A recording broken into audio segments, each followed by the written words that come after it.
अगला क्वेश्चन है, क्वेश्चन नहीं लिखा है, खाली तार बना दिया है अनंत लंबाई का आवेशित, एक समान रूप से आवेशित। तो क्वेश्चन ये है कि गॉस के नियम का प्रयोग करते हुए इस अनंत दिख नहीं रहा है बट मान लो कि अनंत है, अनंत लंबाई के एक समान रूप से आवेशित तार के कारण विद्युत क्षेत्र की तीव्रता का व्यंजक प्राप्त कीजिए, अब तीव्रता ज्ञात कीजिए, ऐसा कुछ लिखा होगा। तो ये एक अनंत लंबाई का तार है जो एक समान रूप से आवेशित है। इसकी किसी, अगर मैं इसकी कोई भी एल लंबाई लेता हूँ, ठीक है, अगर इसकी एल लंबाई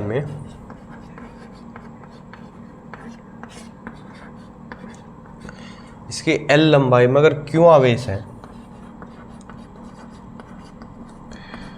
तो इसका रेखीय आवेश घनत्व, क्या रेखीय आवेश घनत्व, लीनियर चार्ज डेंसिटी, पता है यूपी बोर्ड के हो, फिर भी थोड़ा बहुत बीच बीच में बोल देता हूँ जो मेरे को पता होता है, एक दो अंग्रेजी का शब्द, वो होता है लैम्बडा बराबर क्यू बटा एल।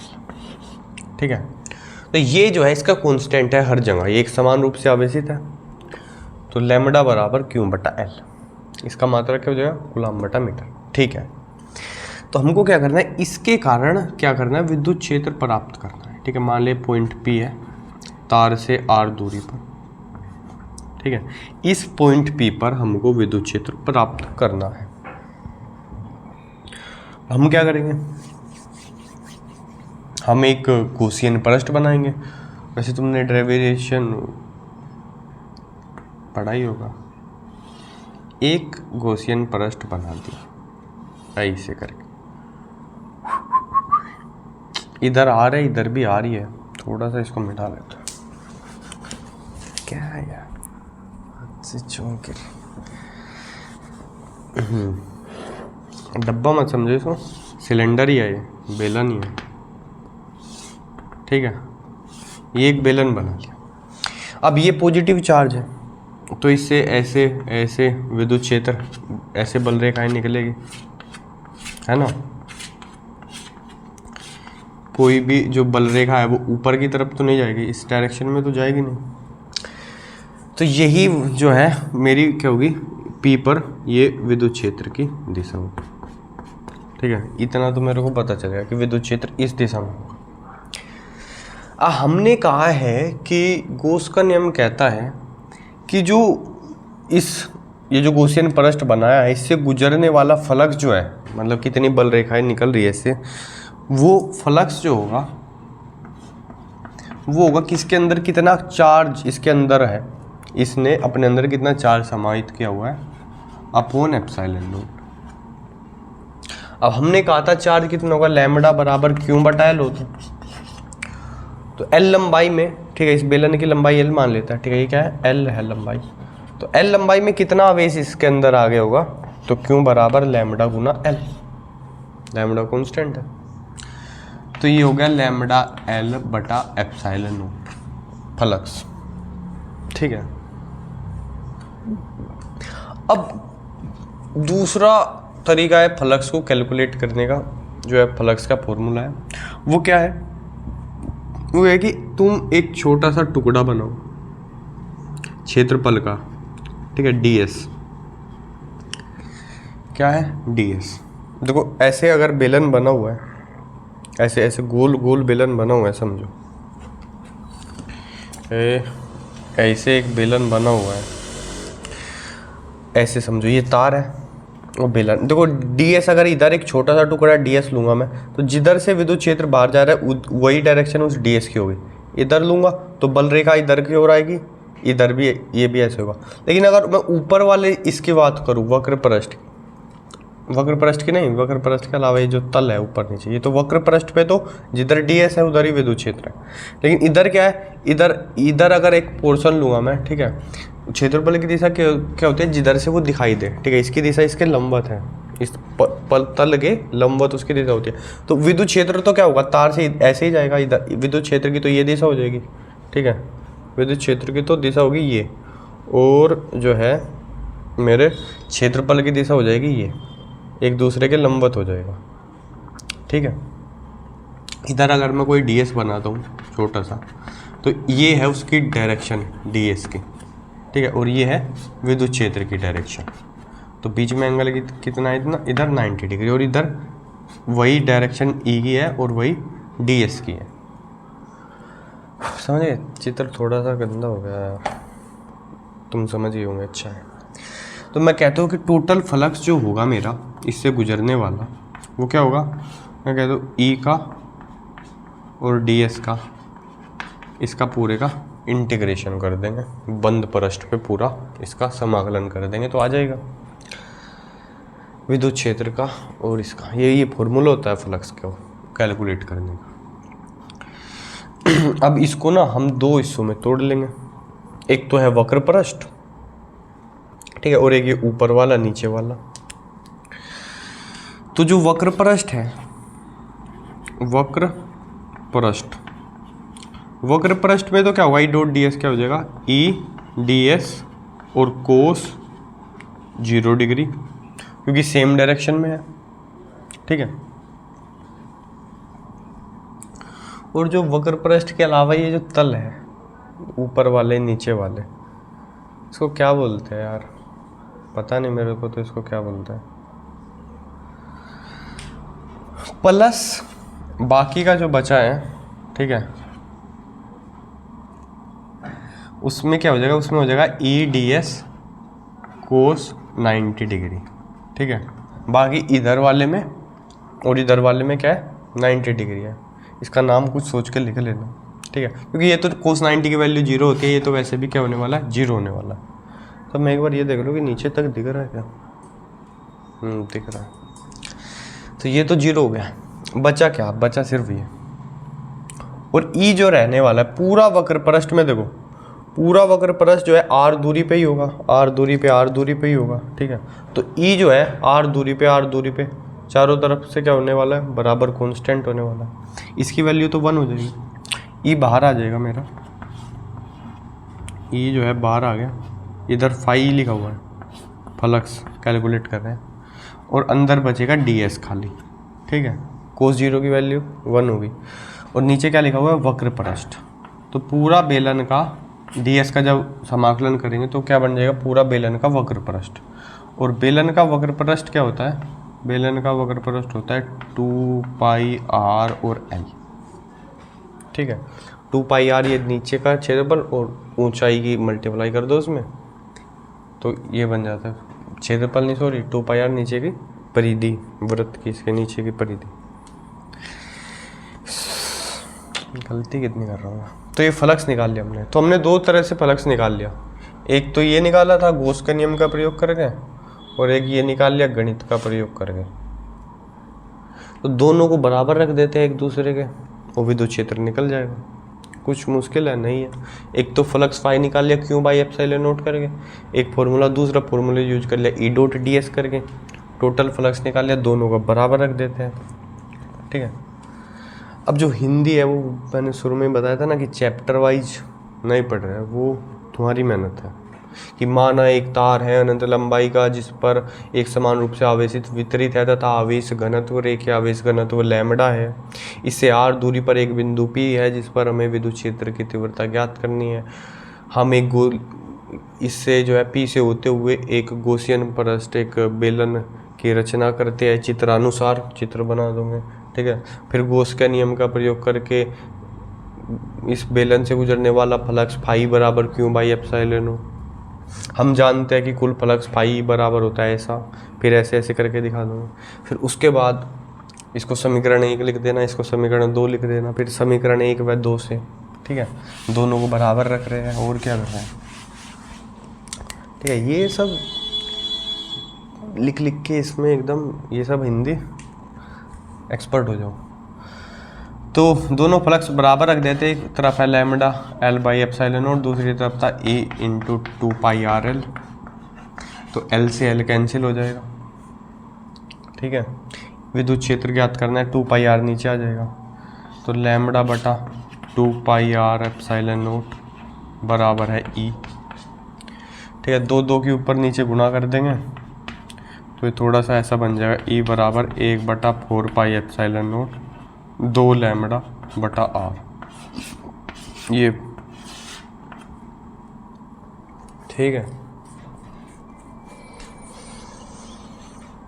ओके, इसमें एक चीज़ खास रूप से ध्यान देने की बात यह है कि ई 1/r है, ना कि 1/r²। बिंदु आवेश के लिए क्या होता है, r² के व्युत्क्रमानुपाती होता है, यहाँ पर r के व्युत्क्रमानुपाती है, ठीक है। और जब अनंत आवेशी चादर लेते हैं तो r पे निर्भर ही नहीं करता है ना, खास कमाल की बात, ठीक है। सब बढ़िया। अगला क्वेश्चन करते हैं फिर।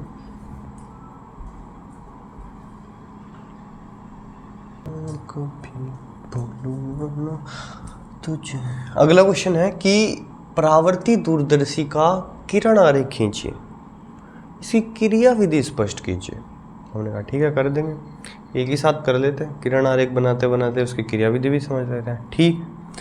तो कह रहा है परावर्ती दूरदर्शी, पहले तो काम क्या करना है कि परावर्तन होगा, ठीक है, और दूरदर्शी दूर की कोई वस्तु देखेगा, ठीक है, उसका किरण बनाना है।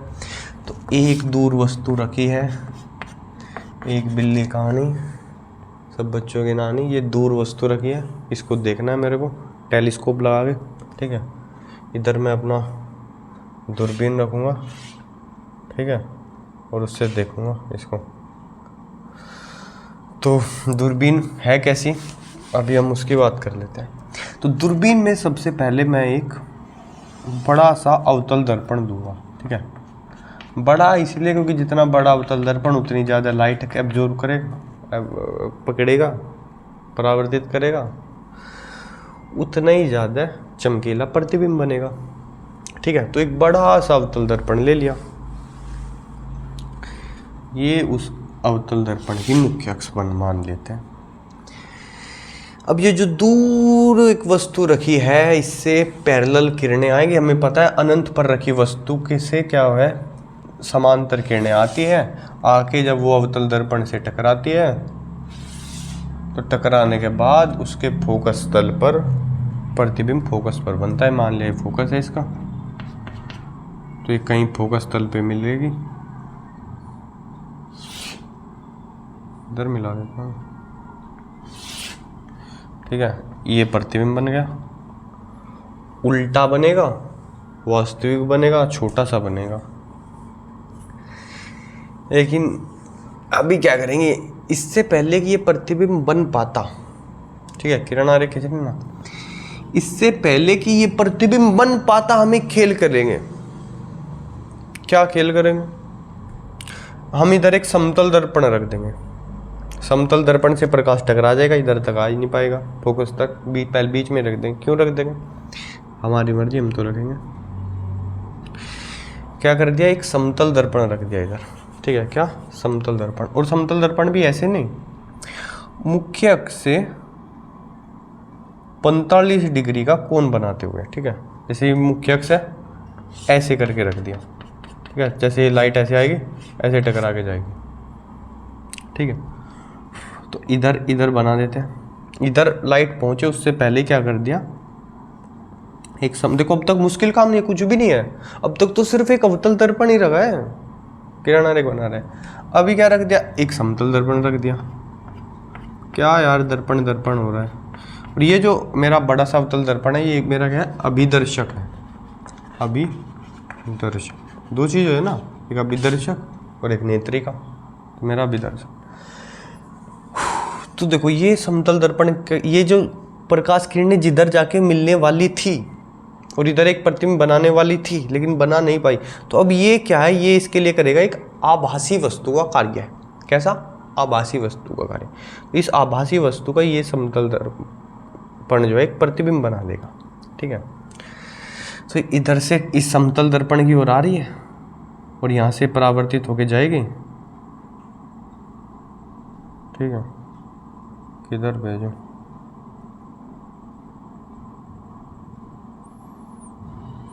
किधर ही भेज दो यार,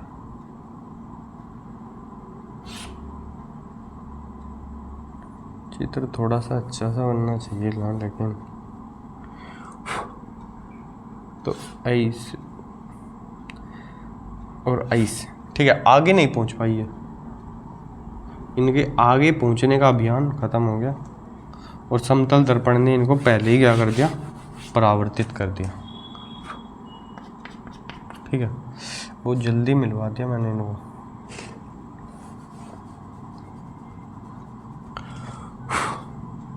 ऐसे ही मिल रही थी क्या? ठीक है, ऐसे आके ये मिली। और जो है देखो, एक बात याद रखना, जब हम मिरर को थीटा के एंगल से घुमाते हैं, ठीक है, देखो अगर मैं इसको ऐसे रखता तो वस्तु ऐसे थी, उसका प्रतिबिंब भी ऐसे ही बनता समतल दर्पण में, है ना। किधर भी मान लो आभासी वस्तु है, ऐसे जो भी हो वस्तु जिधर जैसी थी। लेकिन अगर मैंने दर्पण को थीटा से घुमाया तो प्रतिबिंब मेरा 2 थीटा से घूम जाता है। कितने से? 2 थीटा से। तो जब मैंने इस मिरर को 45 डिग्री से घुमाया तो मेरा जो प्रतिबिंब ये बनाएगी वो 90 डिग्री से घूम जाता है। ठीक है, तो ए बी का ऐसे इसने कोई प्रतिबिंब बनाया, ए डैश बी डैश,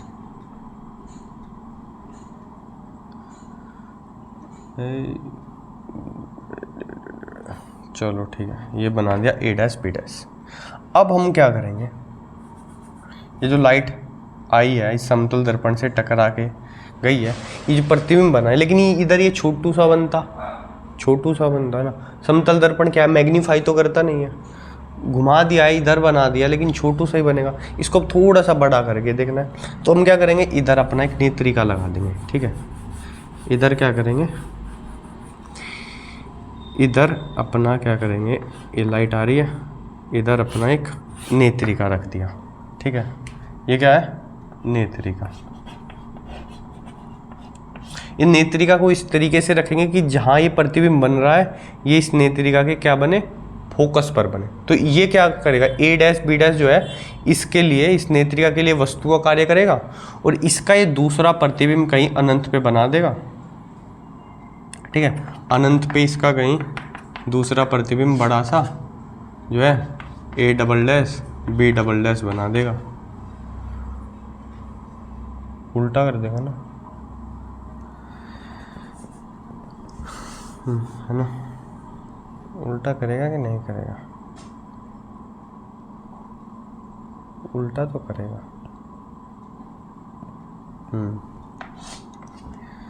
ए double dash B double dash, ऐसे। मतलब देखो, फिर से देखो, अनंत पे वस्तु रखी है, वहाँ से प्रकाश की किरणें आई, डड आई। अवतल दर्पण चाहता था कि उसका फोकस तल पे अपना एक प्रतिबिंब बना दूं, लेकिन बना ही नहीं पाया, क्योंकि वो प्रकाश किरणें पहले से ही इस समतल दर्पण से टकरा गई, और इस समतल दर्पण ने उसका एक प्रतिबिंब बना दिया, ए डैश बी डैश। अब ये समतल दर्पण ने जो प्रतिबिंब बनाया है, इस नेत्रिका के लिए वस्तु का कार्य करेगा, और ये नेत्रिका जो है इसका दूसरा एक प्रतिबिंब बना देगा, A double dash B double dash. ठीक है, ये ऐसी नेत्रिका को रखेंगे कि जहाँ इस समतल दर्पण ने प्रतिबिंब बनाया है वो क्या पड़े, इसके फोकस पे पड़े, क्योंकि फोकस पे रखी वस्तु का प्रतिबिंब क्या करता है, ये अनंत पे बनाता है, वो आसानी से दिखती है। ठीक है, हालांकि जब अंतिम प्रतिबिंब अनंत पे बनता है तो मैग्नीफिकेशन कम होता है। मैग्नीफिकेशन हाईएस्ट क्या होता है कि अंतिम प्रतिबिंब स्पष्ट दृष्टि की न्यूनतम दूरी पे बने। ठीक है, लेकिन वो उसमें आँख के लिए वो सही नहीं है। रिलैक्स्ड आई के लिए क्या है, आँख आराम से देखे दूर से, दूर के चांद को आराम से, कि अंतिम प्रतिबिंब भी अनंत पे, वस्तु भी अनंत पे रखी है, प्रतिबिंब भी अनंत पे रखा है, लेकिन पास आ गया है, बड़ा बन गया, दिख रहा है बढ़िया। तो देखो किरण आरेख में क्या है, एक अवतल दर्पण, एक समतल दर्पण और एक नेत्रिका। लाइट आई, इससे टकराई, इसके अंदर घुस गई, आसान है। अब क्रिया विधि क्या है, ए भी एक वस्तु है जो कि बहुत दूर है, अनंत में, उससे समांतर प्रकाश की किरणें आती है, जो कि जो है बड़े अवतल दर्पण जो मेरा, उससे टकरा के फोकस तल पर मिलती, पर मिलने से पहले ही वो समतल दर्पण से टकराती है, तथा समतल दर्पण से टकराकर समतल दर्पण से उनका प्रतिबिंब ए डैश बी डैश बनता है।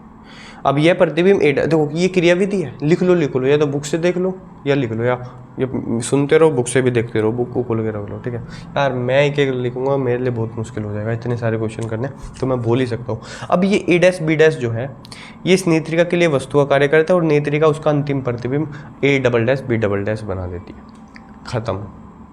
फिर से सुनो, ए बी से प्रकाश की किरणें आती है, जो कि पहले अवतल दर्पण से टकराती है, उसके बाद समतल दर्पण से टकराकर समतल दर्पण उसका A' B' प्रतिबिंब बनाता है, जो नेत्रिका के लिए वस्तु का कार्य करता है। नेत्रिका उसका जो है प्रतिबिंब बना देती है A', B'। कहानी खत्म, पैसा है। ये न्यूटोनियन वो है, न्यूटोनियन परावर्तित दूरदर्शी। वो आसान है ना, समझ में आया ना। तो एटलीस्ट अगर कुछ भी समझ में नहीं आ रहा ना, तो ये 3 चीज़ रट के चला जाओ। एक अवतल दर्पण, एक समतल दर्पण 45 डिग्री पे झुका हुआ और नीचे नेत्रिका, और 2 लाइन ऐसे ला, ऐसे टकरा के इधर मिला दे और डो कर दे, A B' कर दे और लिख दे बस, प्रकाश आ रहा है, टकरा रहा है, जा रहा है, हो गया खत्म। मेरे से इतना ही आता है यार। बस सॉरी, ये नेत्रिका नीचे दिख रहा, कम दिख रहा। ठीक है, अगला क्वेश्चन देखते हैं। अगला क्वेश्चन है, ठीक है, वो है कि समझ गए होंगे, अनुचुंबकीय, नहीं समझे हम, कहाँ समझे हम, तो बेवकूफ़ है। कोई बात नहीं, मैं बोल के बता तो रहूँगा, दिल पे मतलब। अनुचुंबकीय, प्रतिचुंबकीय और लोह चुंबकीय पदार्थों में विभेद करिए और प्रत्येक का एक उदाहरण लिखिए। ठीक है जी, ये अगला क्वेश्चन है। ओके, तो विभेद क्या है? ठीक है, बोलता हूँ पूरा, लिखता हूँ कम। अनुचुंबकीय पदार्थ बाह्य चुंबकीय क्षेत्र की उपस्थिति में दुर्बल रूप से आकर्षित होते हैं। कैसे? दुर्बल रूप से, थोड़े थोड़े से आकर्षित होते हैं, दुर्बल रूप से आकर्षित होता है। प्रतिचुंबकीय पदार्थ बाकी सब ठीक है, सेम है, दुर्बल रूप से ये प्रतिकर्षित होते हैं। बाह्य चुंबकीय क्षेत्र की उपस्थिति में दुर्बल रूप से क्या होते हैं? प्रतिकर्षित होते हैं। और जो लौह चुंबकीय पदार्थ है प्रबल रूप से, ठीक है, क्या है? प्रबल रूप से आकर्षित होते हैं, तगड़े वाले। ये हो रहे थोड़ा सा आकर्षित हो रहे, नहीं हो रहे पता ही नहीं लग रहा है। ये हो रहे प्रतिकर्षित थोड़े थोड़े से, लेकिन ये तुरंत एकदम लोहा चुंबक के जाके टूं जैसे चिपक जाएगा। तो ये तो प्रबल रूप से आकर्षित होते हैं। ठीक है, ओके। इनके लिए जो है, ये इनके लिए नियम होता है, इनका जो चुंबकीय प्रवृत्ति है वो तापमान के व्युत्क्रमानुपाती होती है ना। यानी तापमान अगर बढ़ेगा तो जो आकर्षण है थोड़ा सा वो भी कम होता जाएगा। इनके लिए जो है T पर, ताप पर निर्भर नहीं करता, जितना प्रतिकर्षित होना है। इनकी चुंबकीय प्रवृत्ति ताप पर निर्भर नहीं करती है, इनकी करती है, और इनकी भी करती है। और अगर तापमान बहुत ज़्यादा होता है तो लौह चुंबकीय पदार्थ जो है एक खास टेम्परेचर पे अनुचुंबकीय हो जाता है, मतलब फिर दुर्बल रूप से जो है आकर्षित होने लगता है। उस खास तापमान को हम बोलते हैं क्यूरी ताप।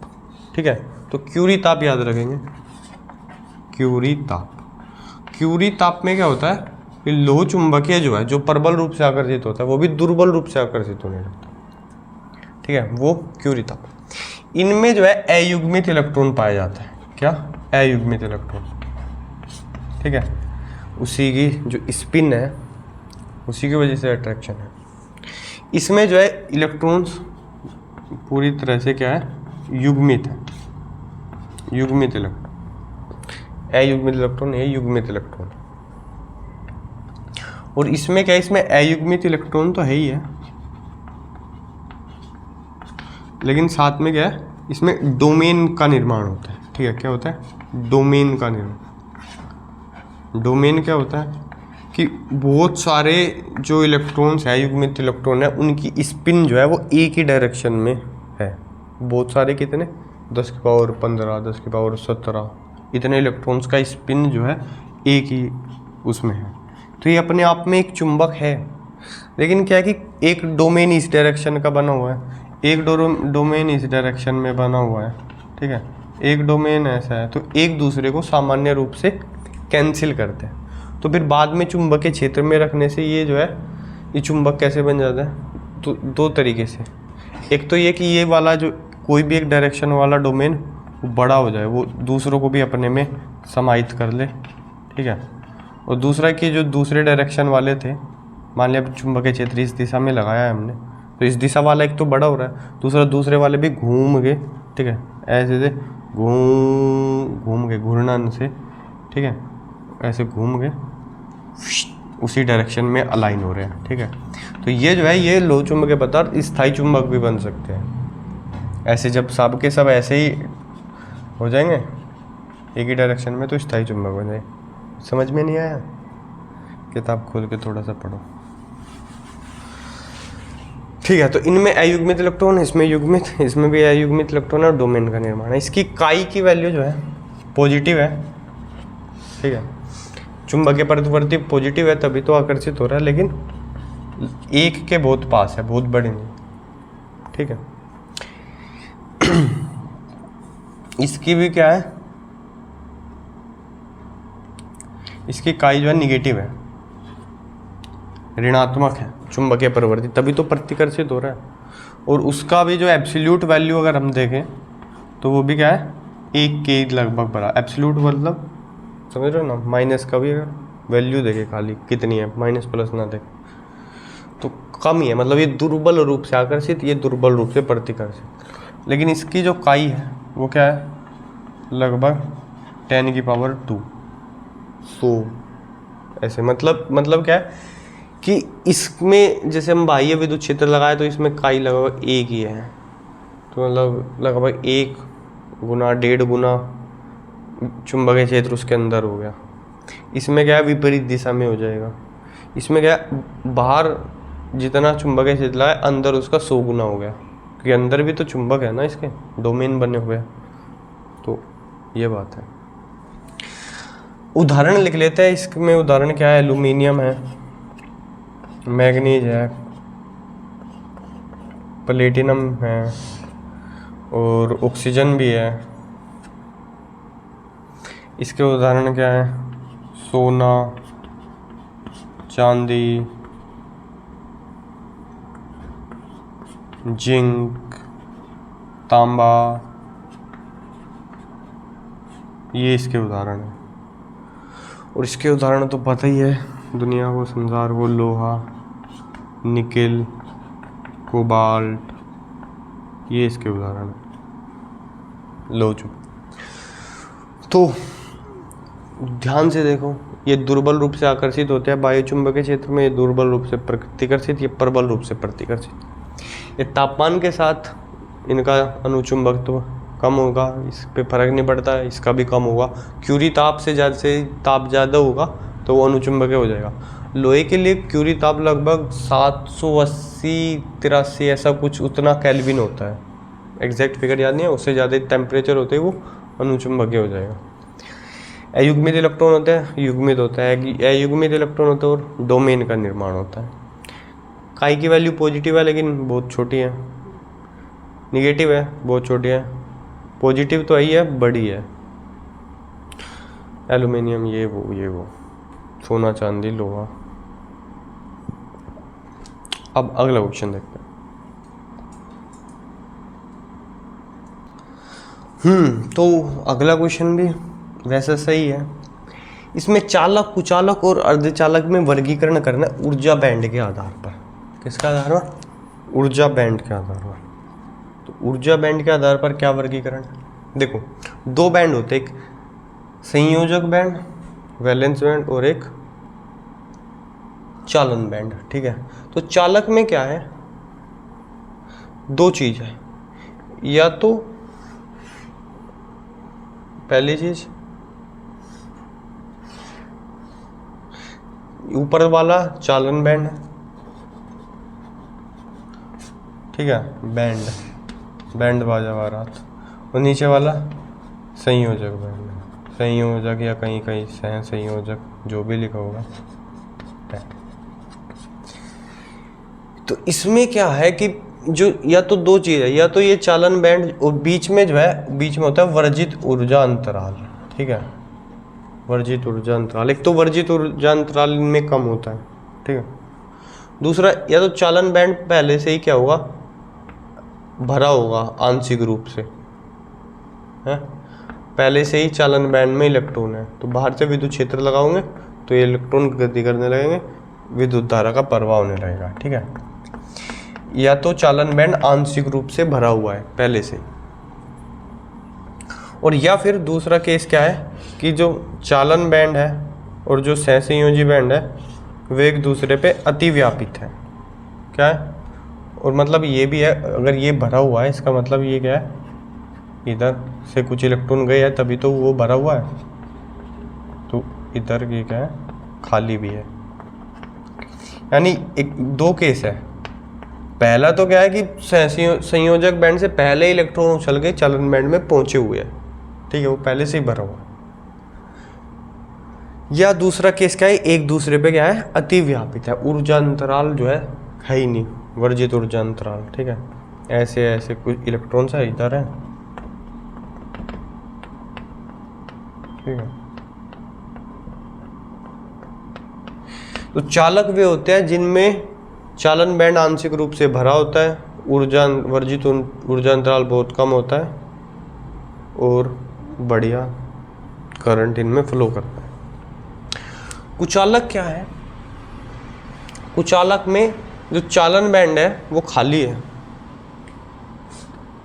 ठीक है, और वर्जित ऊर्जा अंतराल भी क्या है, बड़ा है, 4 इलेक्ट्रॉन वोल्ट 5 इलेक्ट्रॉन वोल्ट ऐसा, ठीक है। क्या है चालन बैंड, देखो लेफ्ट हैंड से लिख दे रहा हूँ, चालन बैंड क्या है, इधर आ जाता हूँ फिर तो, चालन बैंड खाली, क्या है, चालन बैंड खाली, इलेक्ट्रॉन है ही नहीं। और जो संयोजक बैंड है, संयोजी या संयोजक जो भी लिखा होगा, ये क्या है, ये पूरा रूप से पूरा भरा हुआ है, ठीक है, बढ़िया से भरा हुआ है, ठीक है, बढ़िया से भरा हुआ है।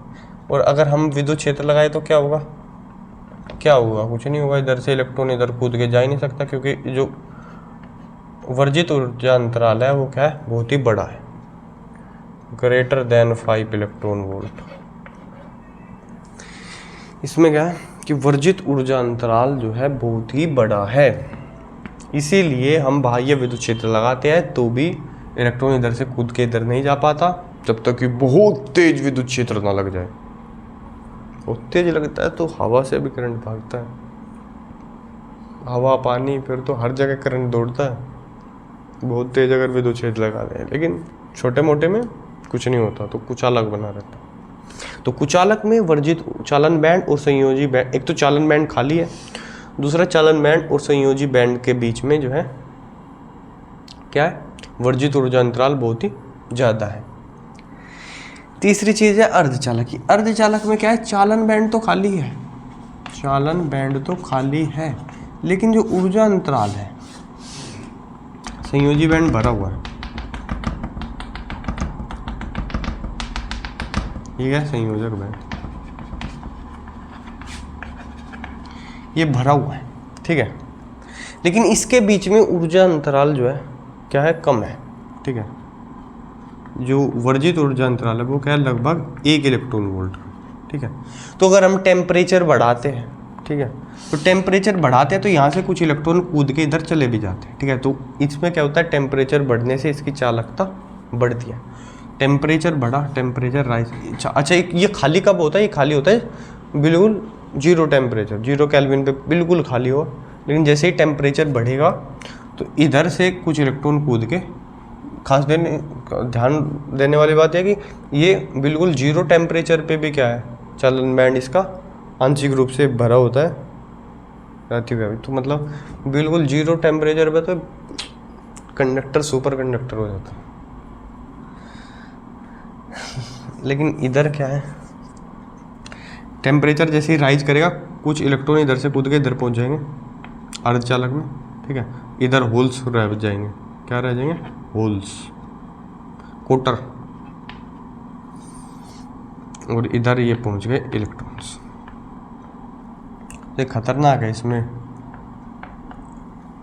इलेक्ट्रॉन भी गति करता है, फिर ये इलेक्ट्रॉन इधर इधर इसको भरेंगे तो कोटर भी गति करता है, लेकिन कोटर गति करता है संयोजक बैंड में, ध्यान दीजिएगा, और जो मुक्त इलेक्ट्रॉन गति करता है चालन बैंड में। तो इसकी जो गतिशीलता है चालन बैंड वाले की वो ज़्यादा है, इसकी कम है। जहाँ यहाँ भी इलेक्ट्रॉन ही रहा है, कोटर जैसी कोई चीज़ है नहीं, कोटर क्या इलेक्ट्रॉन का ना होना है, ठीक है, लेकिन लगता है कि कोटर जा रहा है क्योंकि कोटर कम है, इलेक्ट्रॉन ज़्यादा है, ठीक है। तो इसमें क्या है, वर्जित ऊर्जा अंतराल लगभग 1 इलेक्ट्रॉन वोल्ट के होता है, ठीक है।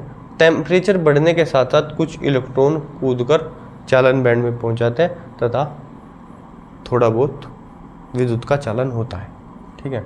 टेम्परेचर जैसे बढ़ेगा तो इसकी चालकता बढ़ती है। तो 3 चीज़ है, चालकों का चालन बैंड पहले ही आंशिक रूप से भरा हुआ है, ठीक है, या फिर अतिव्यापित है, यानी वर्जित ऊर्जा अंतराल बहुत ही कम है।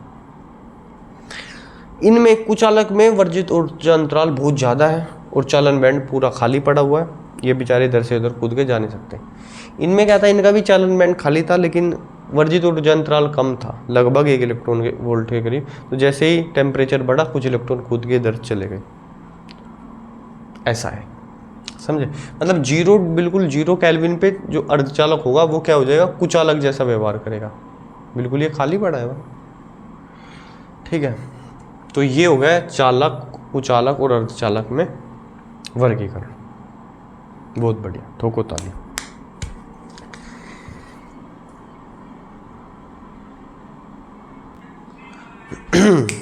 अगला क्वेश्चन है कि स्व प्रेरकत्व से क्या तात्पर्य है। एक्चुअली क्वेश्चन इससे आगे भी है, वो न्यूमेरिकल है, लेकिन पहले इसी को कर लेते हैं फिर न्यूमेरिकल भी कर लेंगे, क्या दिक्कत है। बड़ा लिखने में आधी जगह तो वो क्वेश्चन ही ले जाएगा, फिर करेंगे का। तो स्व प्रेरकत्व से क्या तात्पर्य है, देखो मान लिया देयर इज ए कोई करंट कैरिंग कोई, एक कुंडली है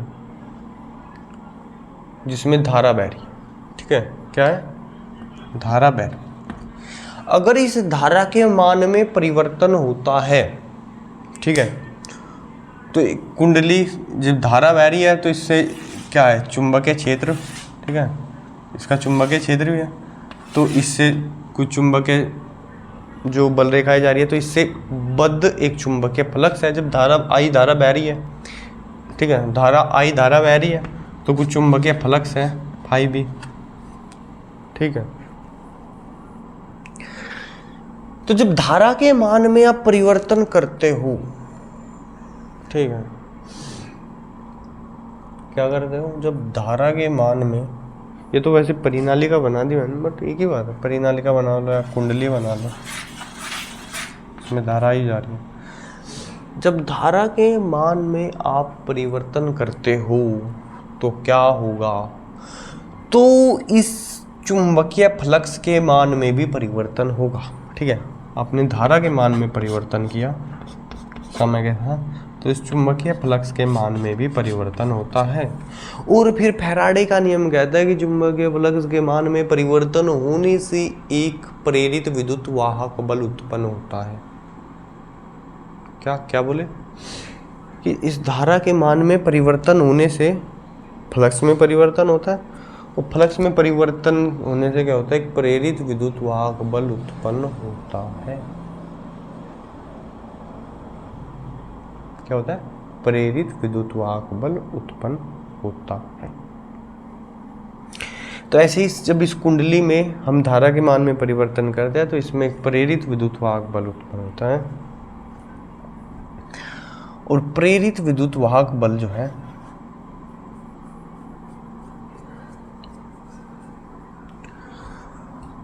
वो बराबर होता है E बराबर, मतलब वो अनुक्रमानुपाती होता है किसके, धारा के मान में जो परिवर्तन हो रहा है। मतलब साफ साफ सीधी सीधी बात क्या है कि हमें पता है फैराडे के नियम से बराबर होता है माइनस के D phi B by D T, इसके बराबर होता है, ठीक है।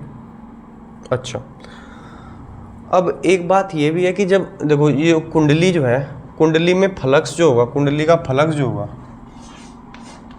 वो किसके अनुक्रमानुपाती होगा भाई? धारा के अनुक्रमानुपाती होगा। धारा ज़्यादा है तो फ्लक्स ज़्यादा है, धारा कम है तो कम चुंबकीय क्षेत्र है, कम फ्लक्स है। ठीक है, तो कुंडली का फ्लक्स जो है किसके अनुक्रमानुपाती है? धारा के अनुक्रमानुपाती है। और हम बोलते हैं कि फाई भी एक नियतांक बराबर है एल आई के, जहाँ एल क्या है? नियतांक है, उसी को क्या बोलेंगे? स्वप्रेरण गुणांक या स्वप्रेरक तो बोलेंगे। ठीक है, देखो फाइव बी की वैल्यू इधर रखते हैं, ई बराबर माइनस के डेल बाई डेल टी, तो इधर बाहर रखो। फाइव बी की जगह क्या आ गया? L I. ठीक है, एल तो क्या है? मेरा कांस्टेंट है, ये तो क्या है? नियतांक है, नियत है। तो एल तो बाहर आ जाएगा, तो ई बराबर क्या हो जाएगा? माइनस का L del I by del T. यानी कि जब धारा के मान में परिवर्तन हो रहा है तो उससे फ्लक्स के मान में परिवर्तन हो रहा है, उससे जो है प्रेरित विद्युत वाहक बल उत्पन्न हो रहा है। तो देखो वो प्रेरित विद्युत वाहक बल भी किसके अनुक्रमानुपाती है? धारा के मान में परिवर्तन की दर के। जैसे धारा में ज़्यादा चेंज कर दोगे तुम तो प्रेरित विद्युत वाहक बल ज़्यादा होगा, चेंज कम करोगे तो कम होगा, चेंज नहीं करोगे तो नहीं उत्पन्न होगा। ठीक है, तो हम कहते हैं कि अगर धारा के मान में परिवर्तन जो है del I by del T, इसकी वैल्यू 1 हो, मतलब वो 1 एम्पियर पर सेकंड चेंज हो रहा है। ठीक है, इसकी वैल्यू 1 होगी, del I by del T की वैल्यू क्या होगी? 1 होगी। तो ई बराबर क्या होगा? माइनस के एल होगा। ठीक है, यदि किसी कुंडली में धारा के मान में परिवर्तन हो रहा है तो उसका जो स्वप्रेरकत्व है, स्वप्रेरकत्व से क्या तात्पर्य? तो उसका स्वप्रेरकत्व उस विद्युत वाहक बल के पर, उस प्रेरित विद्युत वाहक बल के बराबर है। ठीक है, उस प्रेरित विद्युत वाहक बल के बराबर है जो कि धारा के मान में परिवर्तन की दर 1 एम्पियर पर सेकंड होने से उत्पन्न होता है। ठीक है, यानी धारा के मान में परिवर्तन की दर अगर एकांक है, एक है, यानी del I by del T का मान एक है, यानी कि अगर धारा के मान में परिवर्तन जो है एकांक हो रहा है, एकांक दर से धारा के मान में परिवर्तन हो रहा है, तो कुंडली में प्रेरित जो विद्युत वाहक बल है वो उसके स्वप्रेरक गुणांक के बराबर होता है। ठीक है, तो जितनी बढ़िया डेफिनेशन मैं बता सकता था मैंने बताई। इससे बढ़िया के लिए अपनी किताब वगैरह का संपर्क करें। धन्यवाद, मैंने समझा दिया। देखो धारा बदलती है तो फ्लक्स, जो उससे फ्लक्स है वो बदलता है, फ्लक्स बदलता है तो प्रेरित विद्युत वाहक बल उत्पन्न होता है। किसने बोला? ये फैराडे ने बोला था एक्सपेरिमेंट से। ठीक है, क्यों? क्योंकि देखो मैग्नेटिक फील्ड बदलेगा, हमें पता है बाद में कि चेंजिंग मैग्नेटिक फील्ड से क्या होता है? इलेक्ट्रिक फील्ड उत्पन्न होता है। और जहाँ इलेक्ट्रिक फील्ड बन गया वहाँ क्या बन गया? वहाँ पोटेंशियल डिफरेंस आ गया। इधर इलेक्ट्रिक फील्ड हो गया, उधर क्या हो? इलेक्ट्रिक फील्ड की दिशा में क्या होता है? पोटेंशियल डिफरेंस होता है। हमने पढ़ा हुआ था dv बाई डी आर, ये पढ़ा था ना शुरू में। विद्युत स्थिति छोड़ दो यार, फिर जाते हैं अपनी बात पे, फिर जाते हैं कि कुंडली में जब धारा के मान में परिवर्तन की दर एकांक हो तो कुंडली में प्रेरित विद्युत वाहक बल उसके स्वप्रेरण गुणांक के बराबर होता है। ठीक है, अब इसी फॉर्मूले पे आगे इसने न्यूमेरिकल पूछा हुआ है, देखते हैं क्या पूछा हुआ है, वो भी कर लेते हैं। इसने पूछा हुआ है कि एक कुंडली का स्वप्रेरक तो 0.4 मिली हेनरी है। कितना है?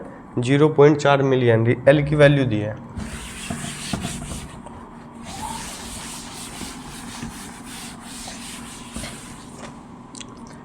एल बराबर 0.4 मिली हेनरी है।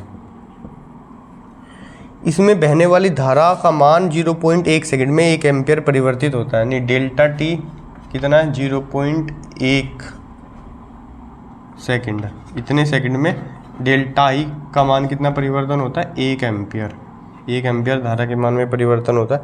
तो प्रेरित विद्युत वाहक बल की गणना कीजिए। हमें पता है प्रेरित विद्युत वाहक बल एल जो है, अब देखो माइनस प्लस तो छोड़ो, क्यों? खाली उसकी वैल्यू निकालते हैं, क्योंकि हमें नहीं पता ना कि धारा का मान कम हुआ है कि ज़्यादा हुआ है। इसने कहा परिवर्तित हुआ है। कम हुआ है तो निगेटिव लेते हैं, ज़्यादा हुआ पॉजिटिव लेते हैं, तो हम खाली वैल्यू निकाल लेते हैं L delta I by delta T.